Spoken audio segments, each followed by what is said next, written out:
Well, I think the big, geopolitical shift in recent times, of course, has been the Middle East conflict. And I think what we're going to see after this conflict eventually comes to an end is another significant cycle for commodity markets across the world. And they all sit here in Western Australia. There is going to be a race for energy, and so our world-class LNG sector will be in great demand. Gold is playing an enormous role in providing financial stability across the world. Iron ore and copper are going to be critical in terms of rolling out that renewable infrastructure, and lithium is going to be incredibly important as more and more people, households and businesses transition to more electric technology. And so all of those commodities that the world needs sit right here in Western Australia. We've talked about global competitiveness for a long time, and we think it's really important to put some numbers into the conversation just so that we can have a shared understanding with policymakers around what the challenges are. Look, there is a lot to be optimistic about. There is a lot to like about the investment attractiveness of our country and for Western Australia in particular. Look, if there's one thing that I could really impress upon policymakers, it is policy certainty and stability. A lot of conversations in the tax space going on at the moment. That is incredibly unhelpful to international investors. If international investors are going to park their money in this country, they need to have some confidence that the rules of the game won't be changed in the short term, because we really do try to attract those long-lived investments. These are very long-lived projects that we're looking to get up here in the mining and energy space. The other critical area at the moment, which is very much make or break now at the federal level, is the conversations around environmental regulation. It is taking far too long to get projects up. We want quicker yeses or nos. We appreciate that there always needs to be robust environmental oversight, and indeed our members welcome that. But what's really important is that we don't have needless duplication and delay. So those are the sorts of big issues, particularly at a national level, that we think are very important to progress.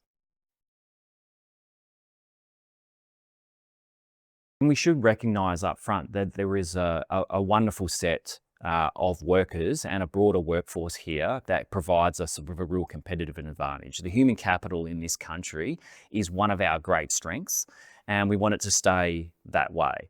Yes, there are always better opportunities to better bring in specialised workers. So the WA mining sector does rely on some very specialist roles, and so that's where the skilled migration system becomes very important. That is still a very hard and costly process to negotiate for members. Our state government is very attuned to the needs, the workforce needs of our members, and so we do have a very good working relationship with them there. But there is much more to do on the skilled migration front. In terms of workforce harmony, of course, very important around the industrial relations space, and that we ensure that we continue to have those very strong, productive relationships between workers and the companies at the centre of this sector, which is becoming an increasing challenge with recent changes in the industrial relations space. We very much see the mining and energy sector as central to the diversification efforts and the innovation potential of our economy. Just this week, we'll be hosting an event with a number of innovators in and around the mining space in particular. And the sorts of technologies that we're seeing develop have spin-off benefits into the space sector, into advanced manufacturing, into the defence sector, remote and automated technologies. These sorts of technologies, which are at the forefront of the resources sector, are also spinning off, particularly into space, defence, advanced manufacturing, and that's a very exciting place to be. And it's really important for young people today who are considering a career to know that the mining and energy sectors are at the forefront of technology and innovation. And certainly WA is already moving into the downstream space in particular. We do have the processing of lithium hydroxide here in WA.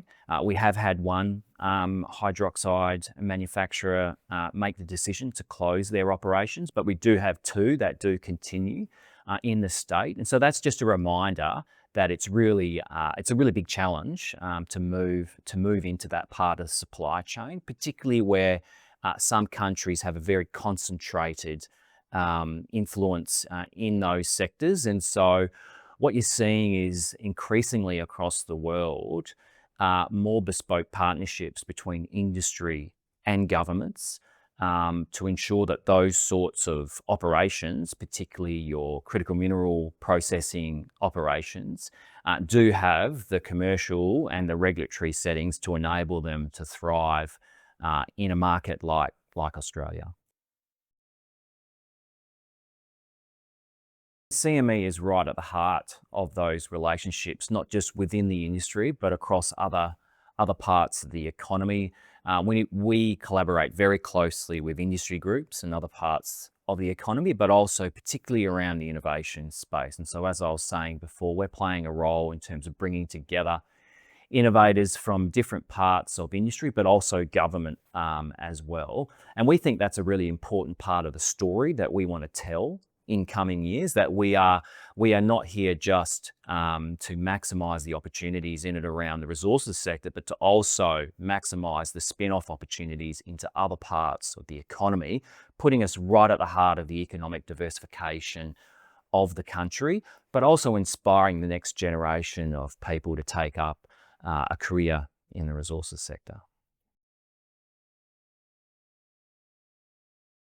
We think that Western Australia is probably the premier mining jurisdiction in the world. And so for anyone who's perhaps not thinking about making the trip out west, they're missing a trick. There's a lot of, as we've talked about, a lot of innovation occurring across the sector, particularly in the decarbonisation space in particular, but also in moving down into processing as well. There's a lot of issues that cut across the commodities when it comes to government regulation. So there's a lot of joint learnings there around how to navigate approvals processes. There's a lot of big conversations around taxation at the federal level as well, and really important for industry to be aware of the activities that other parts of the sector are undertaking, and just great opportunities to learn and connect across government, across industry, and in terms of those international stakeholders as well. Okay.